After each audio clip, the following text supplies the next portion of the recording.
Okay, my friends, Roger, Mud Fossil University. I just posted here up on my Mud Fossil research group up on Facebook that I'm going to do a unique and specimen investigations. Now, these are things that nobody knows about. Well, they should know about them, but they haven't paid attention. That's a no-toe. That's the leg of one, and this is the spring-loaded no-toe. And we have tons of feet, and I'll show you some. This is a naga, and it is literally was alive once, no question. I did the autopsy on it. That is the naga that they show in Romania. That is a head that we had CAT scanned and all that. It looks like it caved in with some kind of a club. Now that could have actually been from Roanoke or something, because they got found down in that area.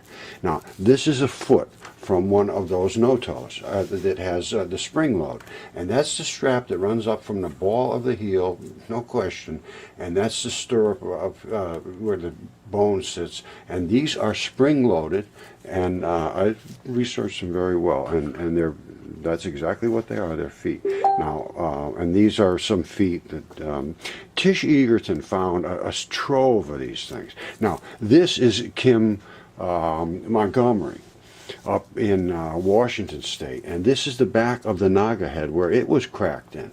It seems like they smashed all these heads in. Anytime you see red or black coming out, it's from blood, and this was a red-blooded creature, that naga. What else do we have here? All right, and here's the bottom of the throat. She wrapped some gold stuff around the neck. She got it dressed up like a doll's head. But this is the throat. And there's the veins and the arteries, and where the tongue comes up and everything. That's actually where the tongue is. That's the opening of the throat, and then you have your veins and arteries. I have some other shots of the veins and arteries too. See right there, you can't really see it all that well. It's dark, but that's underneath. That's a vein and artery. And that's what Tish's leg. She had found a ton of these. And you know what a crazy thing? Her husband said, I saw this guy. He says you can find these things in 15 minutes. These mud fossils. So they said, well, let's go look. 15 minutes later, she comes home with a ton of these things. I'm serious. Absolutely amazing. So this is again. This is Tish's. No, I'm sorry. This is Kim's head, and that's the naga head, and that's why I got thinking about it, because I had another friend that sent me something today about naga land, or where it's. Where is it? It's around here somewhere. Hold on, I'll show you. Hello, my friends. Roger at Mud Fossil University. Today I just got this. I haven't looked at it yet. It's called Naga Head Hunters. I'm just going to play this for a second. I got this from my friend Heather. Of the Himalayas, on the border between Burma and Tibet, Nagaland is one of the 7 states of northeast India. Throughout history, Westerners have been strictly forbidden to enter this mysterious region.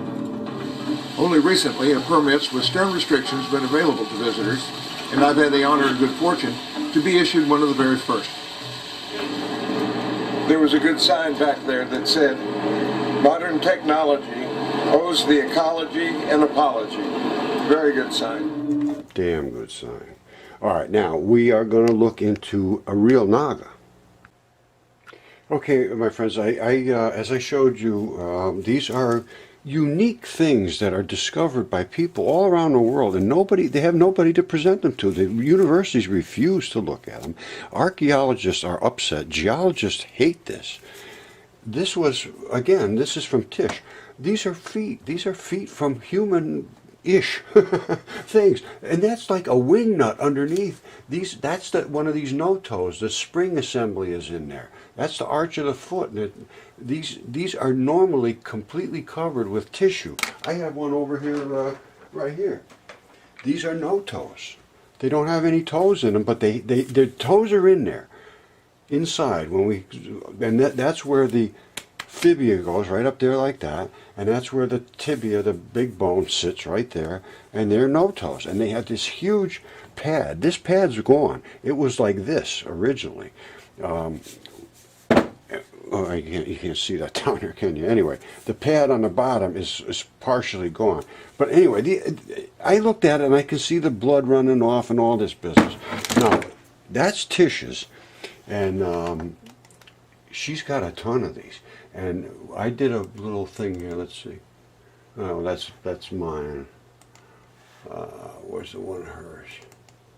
There it is. Okay, look at this. This is so cool. This is the heel. That's your heel bone. Right? You know what that is. That's your heel bone. That is a tendinous strap. See, it runs right up. Right? Tendinous strap attached to here. What is this? What is that? The tendinous strap attached to a heel bone. Now, in our feet, you see what we have here? Our feet run down like this with tendons that run down and give them flexibility to move. This is a different situation. The toes would have come in the front, but when you twist this torsion spring up, it twists up, and as it pulls up, it pulls this one up. So you've got a double twist up and come back down just in the torsion spring itself. Absolutely phenomenal what is inside of these feet. And there's actual metal bars in them. This was some kind of an engineered system. Now, what's upsetting is that I'm the only one that's willing to present this stuff.